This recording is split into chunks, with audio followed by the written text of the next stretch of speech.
Hey guys, welcome to my kitchen. Another big exciting day in my kitchen.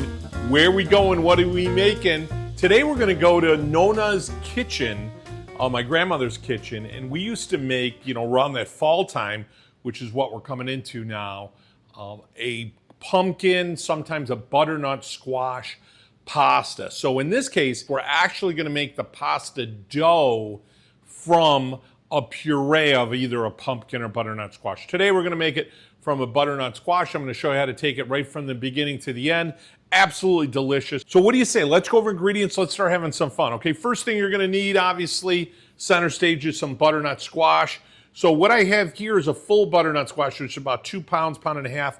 We only need about 3/4 of a cup of butternut squash. So you don't need to utilize that whole butternut. I'm gonna, because I'm gonna eat the rest of it at another time.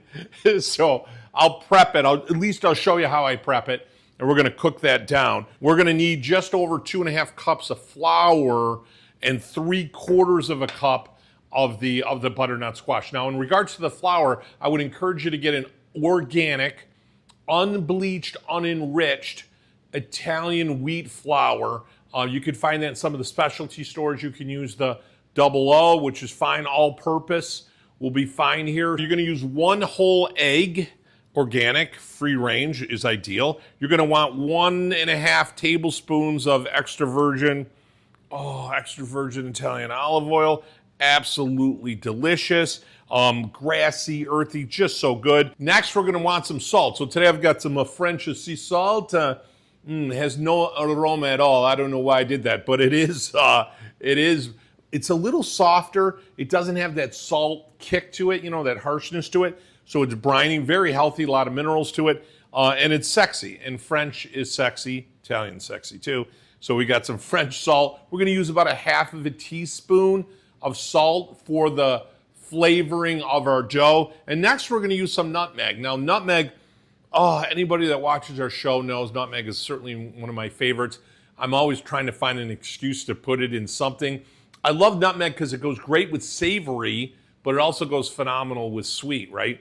And it's something from Sicily, certainly through the trade routes. So delicious. That's how it incorporated itself in Italian cooking. But here we're going to use 1/8 teaspoon. Now, in regards to the dough, a lot of people will make different shapes and different sizes and stuff. And don't get me wrong, that's a lot of fun. But I did say we were going to Nona's kitchen. And when we were little, one of the things you'll often see in Italian cooking is the kids, right? We want to incorporate the kids in making the pasta. And, it's tough to make certain shapes when you're a little kid. So grandma would usually just give you a hunk of dough and a dull butter knife or some scissors, and you would make pasta. So that's what we're going to do today. You'll see this kind of kick. I've noticed it a lot on the internet, and it's kind of like this new wave. But actually, this has been around for a really long time. And the name for this type of pasta is maltagliati, which means kind of badly cut or poorly cut, which is fun and it's easy and it's fast. So if you're trying to make some pasta for the family kind of quick, or you're trying to make some pasta with the family and have some fun, this is a perfect way to do it for you. Now we're gonna make this flavorful sauce that pairs, it is just that unification of two delicious flavors, kind of like chocolate and peanut butter, Reese's peanut butter cup. In this case, we're gonna do sage. Sage goes phenomenal with pumpkin. I don't know why. So does Prosecco, by the way. But I don't know why, so we're gonna go sage. So we're gonna do about 14 to 18 leaves of sage, fresh sage if you got it. We're gonna use 1 stick of butter. In this case, it's salted. If you're not salted, you're gonna have to add a little salt, obviously. In this case, maybe 1/4 teaspoon at most. And then we're gonna add, chopped walnuts, absolutely delicious. And we're gonna add that to the sauce because we want the walnuts to cook down and they get even nuttier and they get kind of that caramelized, roasted, that delicious flavor. Really enhances the flavor to the sauce. A couple other things really quick. We're gonna need a cookie sheet with some parchment to cook the butternut squash. I've got a large 8-quart pot with hot water, salted, which we're gonna cook the pasta in. You're gonna need a saucepan and you're gonna make your butter sage sauce in there with the walnuts. Let's get our butternut squash chopped up and ready to go. First, we're gonna peel it, cut the top. Whoa, that's hard. And cut the bottom off. There you go. And then we're gonna cut this right in the middle. Perfect. Clean out our seeds. And then I'm going to cube this up into some cubes. Probably about 1 inch by inch is fine. Some of the ones in the middle, they're a little bigger, so I just give them a cut. I want it to cook evenly is the goal here. Next, we're going to put all of our cut pieces of butternut squash in a bowl. In addition to the other olive oil, I didn't include this and I apologize. I'm going to take about 2 to 2.5 tablespoons of olive oil, extra virgin, and I'm going to put it right on top of my butternut squash. I'm going to add about 1/2 teaspoon of French sea salt, season it with some black pepper. So just get some ground pepper, maybe 1/2 teaspoon. We're going to stir this up really well, get everything covered. And now with the oven preheated at 375 degrees Fahrenheit, I'm going to take the butternut squash and I'm going to put it on my cookie sheet with the parchment paper. Now, as I spread this evenly on the cookie sheet, I want to share one phenomenal tip that makes this recipe come out molto deleccio, and that's when you subscribe to the channel. So one of the best parts of cooking Italian with Joe is we've got a growing family here to be part of. So just click the subscribe button, give me a thumbs up, hit the notification bell. That way any new recipes, any new trips to Italy, anything going on the farm, it'll come right to your notification box. And like I said, it really means the world to me when you subscribe, and it makes you part of the family, makes you part of the community of Italian cooking here. Much of this is going to shrink. There's a lot of moisture in here.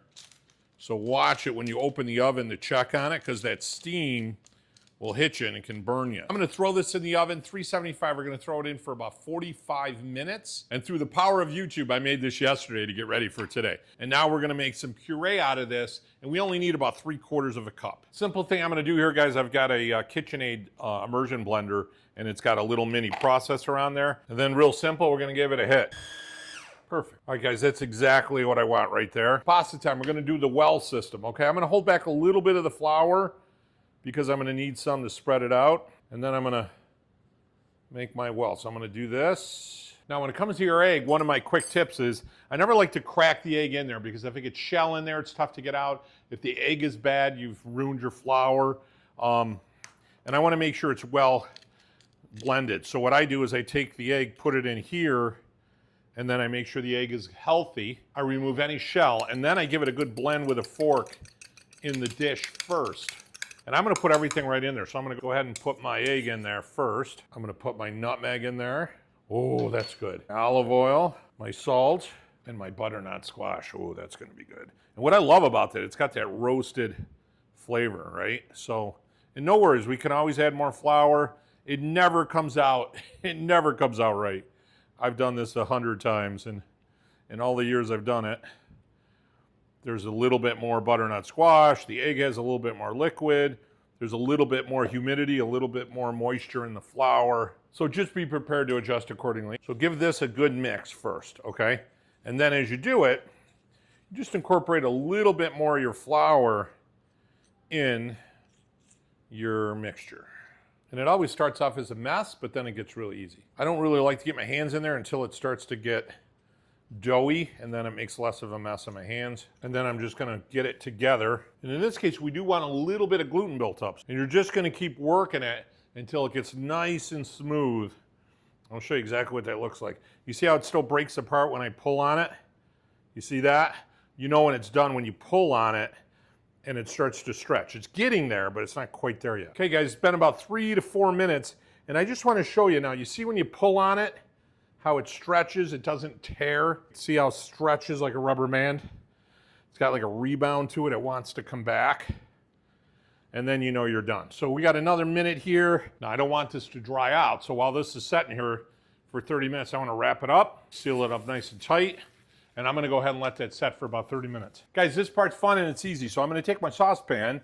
I've got my pasta water ready to go. And then real simple, we're going to add our butter and our ingredients. I'm going to chop those walnuts up just a bit. And just take your time so you don't end up with a finger in here. And here, guys, we're going to go medium heat. I'm not a big fan of electric, but... And as that's warming up, guys, I'm going to take my stick of butter. So we're going to make brown butter. And the simplest way to do this is we're going to put our ingredients in there, and then we're going to let the butter cook down. And you're going to see it go through some stages. But in the end, it's going to bubble. And once it bubbles, you're right near the end. As soon as the bubbles stop, shut the heat off, take it off the heat. One, the butter's starting to melt. So I wait till the butter melts before I put anything in there. I'm going to get my leaves ready. I want about 14 to 18 of these. Our butter's melted all the way down, so I'm going to go ahead and add my sage, and I'm going to go ahead and add my nuts.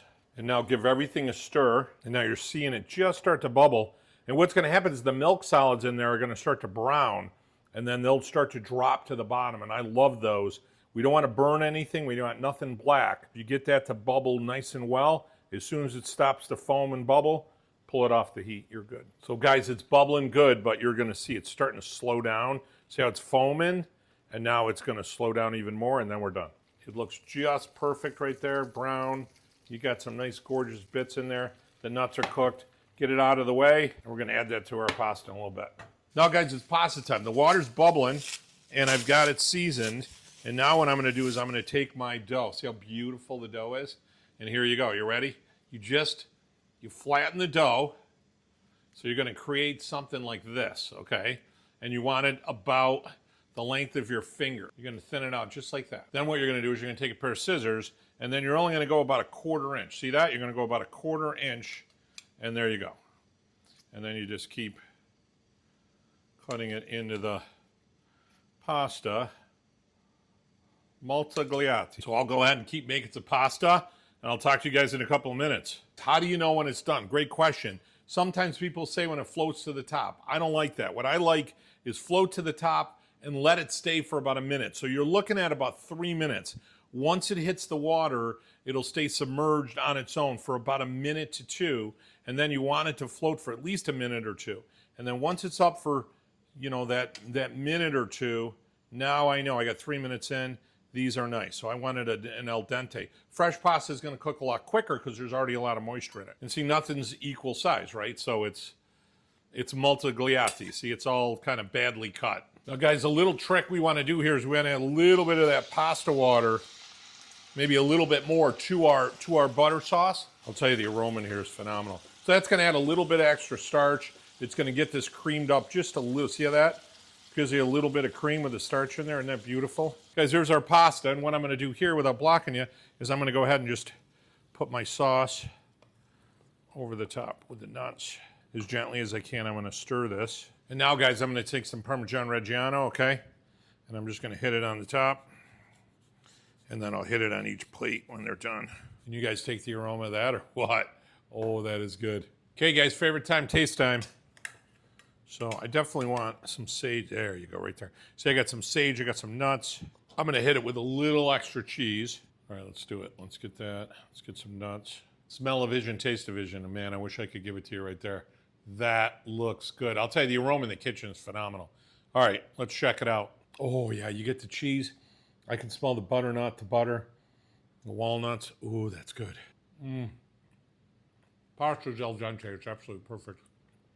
It's thicker, it's chewier, which is great because it goes so well with this texture. You got the butter, the salt, the sage is right on the background. And as you're chewing it and as the flavors are mixing, you can definitely get the butternut. You know, you get that butternut squash and the walnuts. The walnuts are delicious because they add such a delicious flavor and they add that texture, that little crunch. The second bite was better. You get a little bit, like a teeny weeny bit of the nutmeg. Yes, I'm eating this whole ball. What I'm getting right now is the brown butter sauce that's nutty along with the walnuts. It's nutty, it's creamy, got that depth of flavor, that caramelized protein and milk solids. Oh, it's so good. Man, what a delicious recipe, guys, right? Fall, autumn, butternut, walnuts, a little bit of nutmeg, ooh, olive oil, man, Italiano, holy mackerel with pasta in a dish. Now, before you go, don't go away yet, guys. Make sure you click that subscribe button. I think it's right down in here. Notification bell, give me a thumbs up. Make sure you guys take a moment and visit us on our blog, cookingitalianwithjoe.com. We got all kinds of stuff with the farm, all kinds of fun stuff happening with olive oil and our trips and our recipes. And I'll tell you what, in closing, guys, the most important part of our video is, you know, shut off the TV and the computer and the cell phone, and once a week, once a month, get around the table with your family. You know what you're going to do? You're going to tell stories. You guys are going to engage and really connect, and you're going to celebrate your heritage. Whatever that is, doesn't matter. But more importantly than that, guys, you're going to set traditions of love. They're going to last you a lifetime. I know they did for me. Hey, guys, from my kitchen to yours, until next week, mwah, buon appetito.